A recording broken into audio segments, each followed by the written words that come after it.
Hello guys, I'm Ishika from Futurism Academy. The topic for today is section 25 of Hindu Marriage Act. So let's begin. So हमने section 24 में पढ़ा था maintenance during पेंडलाइट यानी during the proceeding expense के बारे में, जो कि आप तब तक ही क्लेम कर सकते थे जब तक आपकी प्रोसीडिंग चल रही है। बट यहाँ पे सेक्शन 24 आपकी बात करता है परमानेंट एलिमनी एंड मेंटेनेंस की। यहाँ पे सेक्शन 24 आपके प्रोसीडिंग के बाद की मेंटेनेंस की बात करते हैं। तो रीड करते हैं इसको। Any court at the time of passing any degree, court जब डिग्री को पास करेगी तो कोई भी पार्टी जो है वो कोर्ट में एप्लीकेशन ला सकती है सेक्शन 25 की, चाहे वो हस्बैंड हो या फिर वो वाइफ हो। कोई भी पार्टी एप्लीकेशन ला सकती है सेक्शन 25 की कि रिस्पोंडेंट जो है वो एप्लीकेंट को पे करेगा फॉर हिज और हिज मेंटेनेंस के लिए एंड सपोर्ट सच क्रॉस सम और एज सच मंथली और पीरियोडिकल सम, यानी जो रिस्पोंडेंट है वो पिटिशनर को या तो ग्रॉस सम एक साथ पूरी एक ही अमाउंट एक बारी में दे दी, या फिर मंथली या फिर पीरियोडिकल सम, मंथली देगा या फिर पीरियोडिकल सम देगा पिटिशनर को, not exceeding life of the applicant. जब तक कि एप्लीकेंट जिंदा है तब तक उसको मेंटेनेंस देनी पड़ेगी, चाहे वो एक साथ सारी अमाउंट दे दे या फिर वो उसको मंथली और periodically they. Having regard respondent on income and other property, court क्या देखेगी? रिस्पोंडेंट की इनकम और उसकी कितनी प्रॉपर्टी है, कोर्ट इस चीज को देखेगी। If any the income and other property of the applicant, और वो पिटिशनर की भी देखेगी। पिटिशनर के पास सच में इतना सोर्स ऑफ इनकम नहीं है कि वो खुद को मेंटेन कर पाए, तो कोर्ट बहुत सारी चीज़ को कंसीडर करेगी सेक्शन 25 की एप्लीकेशन को एक्सेप्ट करने से पहले। कंडक्ट ऑफ द पार्टी भी देखेगी इसके अंदर, और अदर सर्कमस्टांसेस भी, और पार्टी का क्या कंडक्ट है, ये सारी चीज़ कोर्ट के, ये सारे फैक्टर्स कोर्ट देखेगी सेक्शन 25 के एप्लीकेशन को एक्सेप्ट करने से पहले। As may seem court to be just and such payment may be secure, और कोर्ट जो है उस पेमेंट को कैसे सिक्योर भी कर सकती है if necessary by charge on movable property. इसको मैं आपको एक एग्जांपल से समझाती हूँ। जैसे आपका केस पूरा फिनिश हो चुका है, ठीक है, डिग्री पास हुई है वाइफ के फेवर में, वाइफ को प्रूव करनी थी अडल्ट्री की, वाइफ ने हस्बैंड के एडल्ट्री को प्रूव कर दिया, ठीक है। तो अब वाइफ क्या करेगी? कोर्ट के अंदर सेक्शन 25 की एप्लीकेशन फाइल करेगी कि मेरे पे सोर्स ऑफ इनकम नहीं है कि मैं अपने एक्सपेंसेस को उठा पाऊँ, या फिर कोई भी एक्सपेंसेस में आ सकता है। अगर वाइफ के लिए बेसिक एक्सपेंस जो उसको बेसिक नीड्स है वो पूरा नहीं कर पा रही, तो वाइफ क्या करेगी? सेक्शन 25 की एप्लीकेशन कोर्ट में फाइल कर देगी, ठीक है। तो कोर्ट सेक्शन 25 की एप्लीकेशन को एक्सेप्ट करने से पहले क्या देखेगा कि वाइफ के पास सच में इतना सोर्स ऑफ इनकम नहीं है कि ये खुद को मेंटेन कर पाए या ना कर पाए, और वाइफ का कंडक्ट देखेगा, वाइफ का क्या कंडक्ट रहा है ये चीज़ देखेगा। अदर सर्कमस्टांसेस देखेगा, केस से रिलेटेड क्या सर्कमस्टांसेस आते हैं, ठीक है। तो कोर्ट ये सारे फैक्टर्स को कंसीडर करेगा सेक्शन 25 की एप्लीकेशन को एक्सेप्ट करने से पहले। अगर वो सारे ग्राउंड सेटिस्फाई हो जाता है तो कोर्ट क्या करेगा? रिस्पोंडेंट के लिए ऑर्डर आपका पास करेगा। सेक्शन 125 ऑफ CRPC में ऑर्डर होता है maintenance, order for maintenance of wife and children's and old age parents, ठीक है। तो कोर्ट जो है रिस्पोंडेंट को ऑर्डर देगा कि इसके मंथली एक्सपेंस, इसके जितने भी एक्सपेंसेस होंगे, चाहे आप मंथली दो, मंथली कोर्ट एक अमाउंट फिक्स कर देगा। जैसे रिस्पोंडेंट 70,000 पर मंथ कमाता है, ठीक है, रिस्पोंडेंट की इनकम है 70,000 पर मंथ, तो कोर्ट रिस्पोंडेंट को ऑर्डर दे सकता है कि आप 25,000 पर मंथ अपनी वाइफ को दो।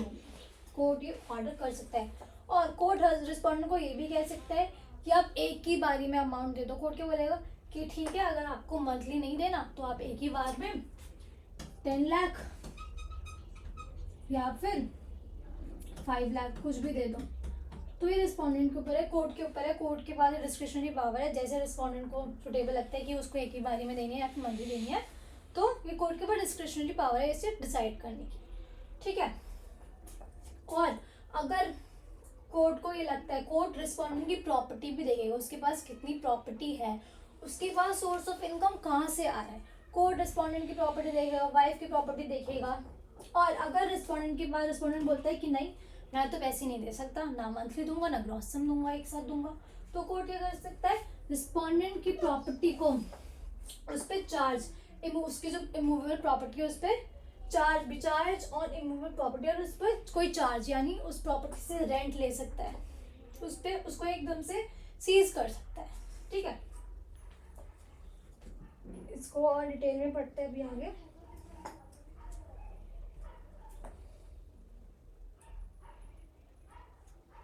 If the court is satisfied that there is a need in the change of circumstances, अभी मैंने आपके पीछे circumstances की बात की थी, अगर कोर्ट को लगता है कि किसी circumstances में चेंज है, या तो किसी भी पार्टी की, या तो हस्बैंड या wife, at any time after it has made an order, court के ऑर्डर पास करने के बाद अगर कोर्ट को लगता है कि कोई भी सर्कमस्टांसिस में चेंज आ रहा है, तो कोर्ट क्या कर सकता है, उस ऑर्डर को वेरी मॉडिफाई और रिसेंट, उस ऑर्डर को चेंज भी कर सकता है और उस ऑर्डर को हटा भी सकता है। ये कोर्ट के पास डिस्क्रिशनरी पावर है। सर्कमस्टांसेस कौन कौन से हो गए इसके अंदर, जैसे हस्बैंड, अब पहले हस्बैंड कमाता था 1 लाख, अब कुछ ऐसी प्रॉब्लम आ गई इसके बिजनेस में कि अब ये खाली 50,000 ही कमा पा रहा है, अब ये खाली 50,000 ही कमा पा रहा है। तो कोर्ट जो है, अगर कोर्ट के पास ये कोई प्रूफ कर देता है कि अब मेरी सोर्स ऑफ, अगर रिस्पॉन्डेंट आता है कोर्ट के पास प्रूफ कर देता है कि मेरी इनकम अब कम हो गई है, तो हर कोर्ट क्या करेगा, जो वाइफ को मेंटेनेंस जा रही थी, जितनी भी जा रही थी, कोर्ट ने मान लीजिए 30,000 फिक्स की थी, तो अब वाइफ को मेंटेनेंस कोर्ट कम कर देगा। वाइफ वो बोलेगा ठीक है, अगर तुम्हारी सोर्स ऑफ इनकम कम हुई है तो अब आप वाइफ को 20,000 पर मंथ दे दो, या फिर कितनी भी 15,000, जितना कोर्ट चाहे। ठीक है। और अगर यही इनकम 1 लाख से आपकी 2 लाख हो जाती है और वाइफ ये चीज़ कोर्ट में ले आती है, कोर्ट को दिखा देती है कि अब मेरे हस्बैंड की इनकम बढ़ी है, मेरे भी खर्चे बढ़े हैं, तो कोर्ट अपने ऑर्डर को मॉडिफाई कर देगा कि ठीक है, पहले आपकी 30,000 थी एक्सपेंस मंथली मेंटेनेंस, अब आपकी 15,000 हो गई, अब आप 50,000 दोगे हस्बैंड को। तो ऐसे चेंज हो सकते हैं, सर्कमस्टांसेस ऐसे चेंज हो सकते हैं आपके केस के अंदर, बट ये चीज़ आपको कोर्ट में प्रूफ करनी पड़ेगी, इनकम बढ़ी है, कम हुई है, या फिर कोई भी circumstances.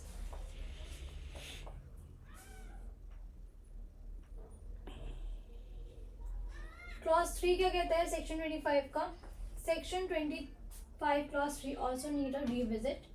This clause states that the court में चेंज और कैंसिल द ऑर्डर। कोर्ट जो है वो अपने ऑर्डर को चेंज भी कर सकती है और कैंसिल भी कर सकती है, क्योंकि उसने मेंटेनेंस के लिए दिया था, हस्बैंड या वाइफ किसी की भी मेंटेनेंस के लिए दिया था, वो उसको चेंज भी कर सकती है और कैंसिल भी कर सकती है। किन 3 कंडीशंस पे, कौन कौन सी यहाँ पे 3 कंडीशंस है। If the wife has not remain chest, अगर वाइफ दूसरी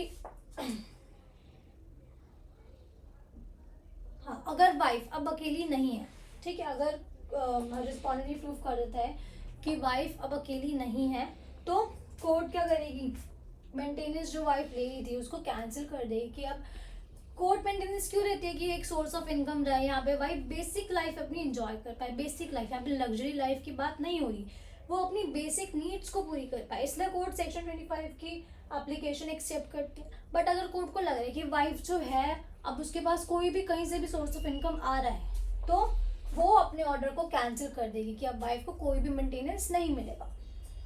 एक तो इस कंडीशन पे कैंसिल कर सकती है या फिर चेंज कर सकती है अपने ऑर्डर को।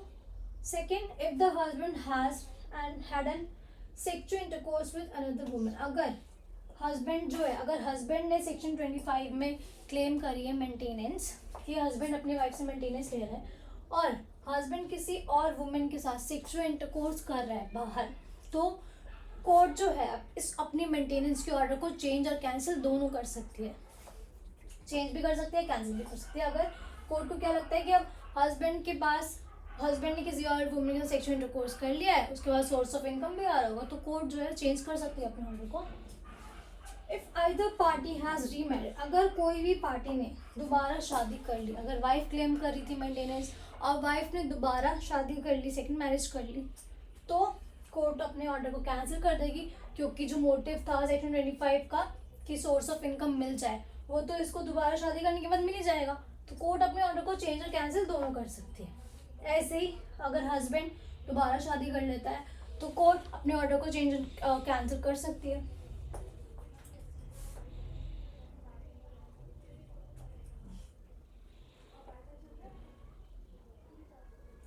Effect on void and voidable marriage, section 25 का क्या इफेक्ट पड़ता है वॉइड एंड वॉइडेबल मैरिज पे।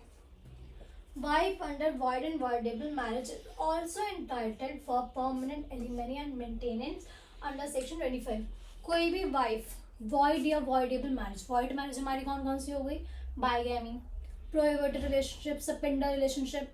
तो वाइफ अगर इसमें आपकी शादी होती है और वाइफ जो है सेक्शन 25 की एप्लीकेशन फाइल कर सकती है, चाहे आपकी मैरिज वॉइड ही क्यों ना हो। ऐसे ही वॉइडेबल मैरिज, जब आपकी शादी किसी फोर्स से, फ्रॉड से, या फिर आप शादी के टाइम पे प्रेग्नेंट थे इस वजह से होती है, तो भी वाइफ जो है वॉइड और वॉइडेबल मैरिज दोनों में मेंटेनेंस क्लेम कर सकती है under section 25, because only degree under 25 include degree under Hindu marriage act section 9 to 30। क्योंकि जब आपका केस, जब कोर्ट डिग्री पास कर देता है आपके केस के अंदर, तो उसके अंदर कोई भी वाइफ डिग्री सेक्शन 25 की एप्लीकेशन ला सकती है, चाहे आपका किसी भी चीज़ डिग्री किसी भी ग्राउंड पे पास हुई हो, चाहे वो सेक्शन 9 हो, 10 हो, 11 हो, 12 हो, 13 हो, किसी भी ग्राउंड पे आपकी डिग्री पास हुई हो, वाइफ जो है सेक्शन 25 की एप्लीकेशन फाइल कर सकती है, चाहे आपकी शादी वॉइड हो या वॉइडेबल। सेक्शन 25 में तो परमानेंट एलिमनी एंड मेंटेनेंस की बात है, तो यहाँ पे एलिमनी और मेंटेनेंस में क्या डिफरेंस है आपका। Alimony is the one time payment made to either husband और वाइफ। एलिमनी क्या होता है, एक ही बार में आपने पेमेंट कर दी, ठीक है, एक ही बार में आपने मेंटेनेंस दे दी वाइफ को। जैसे मैंने आपको एग्जांपल दिया था कि आप एक ही बारी में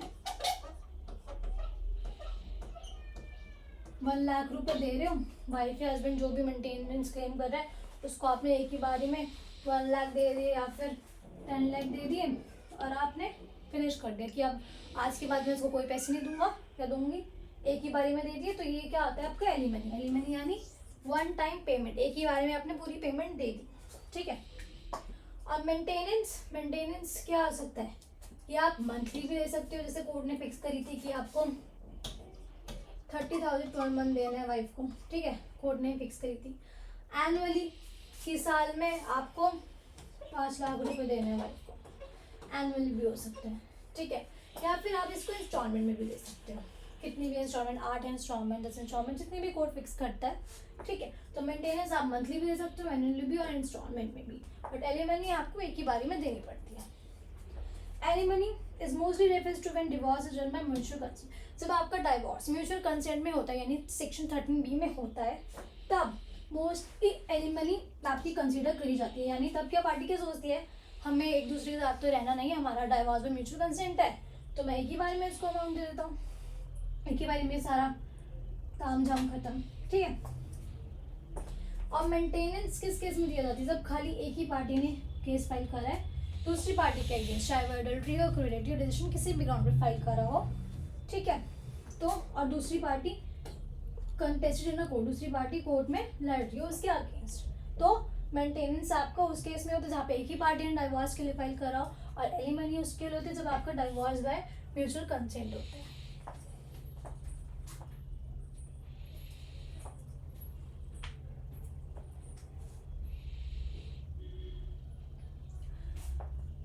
If the woman is living with another man, she cannot claim maintenance under section 25 of Hindu Marriage Act. अगर कोई वाइफ है, ठीक है, अगर वो किसी और आदमी के साथ रहने लग जाए या फिर किसी और आदमी के साथ रहती हो, जैसे फॉर एग्जांपल देखिए मैं, हस्बैंड ने केस करा है कोर्ट के अंदर वाइफ के अगेंस्ट, ठीक है, कि मेरी वाइफ ने एडल्ट्री करी है, वो कोर्ट में डाइवोर्स के लिए कहता है, ठीक है, कि मेरी वाइफ ने एडल्ट्री करी है, और हस्बैंड ये कोर्ट में प्रूव भी कर देता है कि मेरी वाइफ ने एडल्ट्री करी है। तो वाइफ बोलती है ठीक है प्रूव हो चुका है, तो वाइफ क्या सोच रही होगी कि अब मेरे को मेंटेनेंस मिलेगी, अब मैं सेक्शन 25 की एप्लीकेशन डालती हूँ, मुझे तो मेंटेनेंस मिल जाएगी, खर्चा मिल जाएगा अपना मंथली का। तो कोर्ट जो है इसमें वाइफ को मेंटेनेंस नहीं देगी सेक्शन 25 में। क्यों? क्योंकि वाइफ जो है पहले से ही किसी मैन के साथ रहती है, पहले से ही उस मैन के साथ सेक्सुअल इंटरकोर्स कर चुकी है किसी अनदर पर्सन के साथ। तो कोर्ट जो है सेक्शन 25 के एप्लीकेशन को वाइफ के रिजेक्ट कर देगा। If there is not any genuine reason for the separation between the wife and husband, अगर वाइफ और हस्बैंड के बीच में कोई भी जेन्युइन रीजन नहीं है सेपरेशन का, तो भी कोर्ट जो है कोई भी पार्टी को मेंटेनेंस नहीं क्लेम करने देगी। कोई भी पार्टी क्लेम नहीं कर सकती मेंटेनेंस अगर आपकी सेपरेशन का रीजन कोई भी जेन्युइन नहीं होता। Once the husband has contracted a second marriage, अगर हस्बैंड ने एक बार सेकेंड मैरिज कर ली, तो फर्स्ट वाइफ जो है सेक्शन 24 के अंदर एप्लीकेशन डाल सकती है कि उसको एक सेपरेट रेजिडेंस चाहिए और मेंटेनेंस चाहिए। जैसे आपका बायगैमी होती है, बायगैमी नहीं, अगर कोई हस्बैंड है, ठीक है, उसकी पहले से शादी हो चुकी है, उसके बाद भी वो सेकेंड मैरिज कर लेता है, ठीक है, दूसरी मैरिज दूसरी शादी ने कर ली, तो फर्स्ट वाइफ तो डाइवोर्स तो फाइल कर ही देगी इस चीज़ के लिए। तो वो सेक्शन 25 की एप्लीकेशन भी कोर्ट में फाइल कर सकती है कि मेरे हस्बैंड ने सेकंड मैरिज कर लिया, मुझे मेंटेनेंस दो। तो कोर्ट जो है वाइफ को मेंटेनेंस देगा, दिलवाएगा हस्बैंड से, और उसको एक सेपरेट रेजिडेंस की रहने की जगह भी दिलवाएगा हस्बैंड से। ये आपका केस आरबी बी टाके वर्सेस बशप टाके में हुआ था।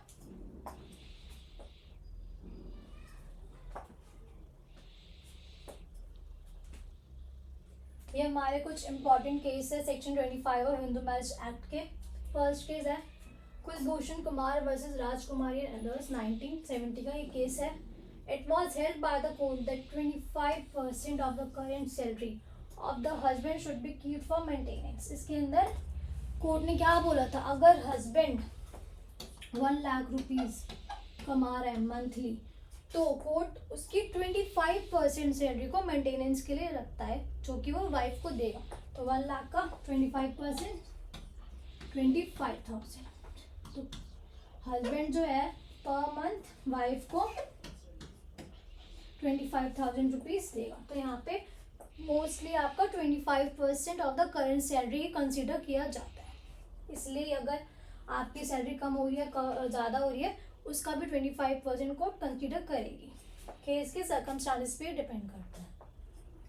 नेक्स्ट केस है आपका जगदीश वर्सेस मंजुला। इस केस में husband filed case on ground of cruelty on wife and also prove it, but wife seeks maintenance on ground of section 85 from husband as it is a right. इसमें क्या है, husband ने, इस case में क्या हुआ था, हस्बैंड ने डाइवोर्स के लिए फाइल किया था, किस ग्राउंड पे, क्रूएलिटी के लिए, वाइफ के अगेंस्ट, ठीक है, कोर्ट में फाइल किया था कि मेरी वाइफ ने क्रूएलिटी करी है,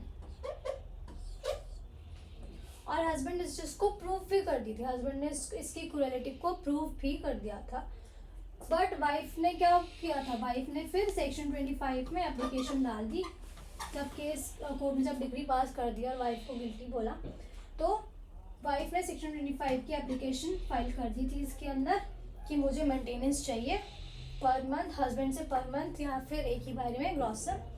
तो इस कोर्ट ने क्या बोला था कि वाइफ सेक्शन 25 में क्लेम कर सकती है। इस केस में भी वाइफ जो है सेक्शन 25 में मेंटेनेंस क्लेम कर सकती है, क्योंकि वो उसका राइट है, चाहे वो गिल्टी प्रूव हुई हो, चाहे इसके अगेंस्ट डिग्री पास हुई हो, फिर भी वाइफ सेक्शन 25 में एप्लीकेशन फाइल कर सकती है, उसको मेंटेनेंस मिलेगा। तो ये थे हमारे दो इम्पॉर्टेंट केस लॉज सेक्शन 25 के। तो ये था हमारा section 25 of Hindu marriage act. I hope you like my video, and if you like my video, please like, share and subscribe and press the bell icon. And if you need online and offline classes, please contact the number mentioned below. And if you need notes, please follow us on Instagram, Telegram and Facebook. Thank you.